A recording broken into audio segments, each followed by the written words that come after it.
an incident she was constantly called on to describe. She was charming, clever, pretty, unhappy, but it was none the less the thing to which she had originally owed her reputation. Being at the age of 18 somewhere abroad with an aunt, she had had a vision of one of her parents at the moment of death. The parent was in England, hundreds of miles away, and, so far as she knew, neither dying nor dead. It was by day, in the museum of some great foreign town. She had passed alone, in advance of her companions, into a small room containing some famous work of art, and occupied at that moment by two other persons. One of these was an old custodian. The second, before observing him, she took for a stranger, a tourist. She was merely conscious that he was bareheaded and seated on a bench. The instant her eyes rested on him, however, she beheld to her amazement her father, who, as if he had long waited for her, looked at her in singular distress, with an impatience that was akin to reproach. She rushed to him with a bewildered cry, "Papa, what is it?" But this was followed by an exhibition of still livelier feeling, when, on her movement, he simply vanished, leaving the custodian and her relations, who were at her heels, to gather round her in dismay. These persons, the official, the aunt, the cousins, were therefore in a manner witnesses of the fact, at least, of the impression made on her, and there was the further testimony of a doctor, who was attending one of the party, and to whom it was immediately afterwards communicated.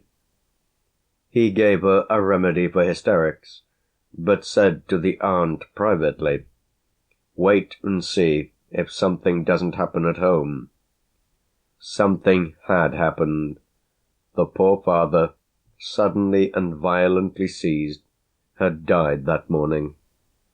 The aunt, the mother's sister, received before the day was out a telegram announcing the event, and requesting her to prepare her niece for it. Her niece was already prepared, and the girl's sense of this visitation remained of course indelible. We had all, as her friends, had it conveyed to us, and had conveyed it creepily to each other. 12 years had elapsed, and as a woman who had made an unhappy marriage, and lived apart from her husband, she had become interesting from other sources. But since the name she now bore was a name frequently borne, and since, moreover, her judicial separation, as things were going, could hardly count as a distinction, it was usual to qualify her as "the one, you know, who saw her father's ghost." As for him, dear man, he had seen his mother's. I had never heard of that till this occasion, on which our closer, our pleasanter acquaintance led him, through some turn of the subject of our talk, to mention it, and to inspire me, in so doing, with the impulse to let him know that he had a rival in the field, a person with whom he could compare notes.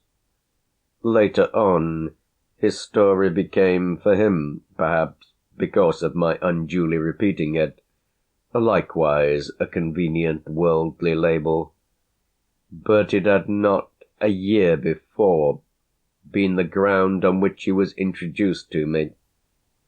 He had other merits, just as she, poor thing, had others. I can honestly say that I was quite aware of them from the first. I discovered them sooner than he discovered mine. I remember how it struck me, even at the time.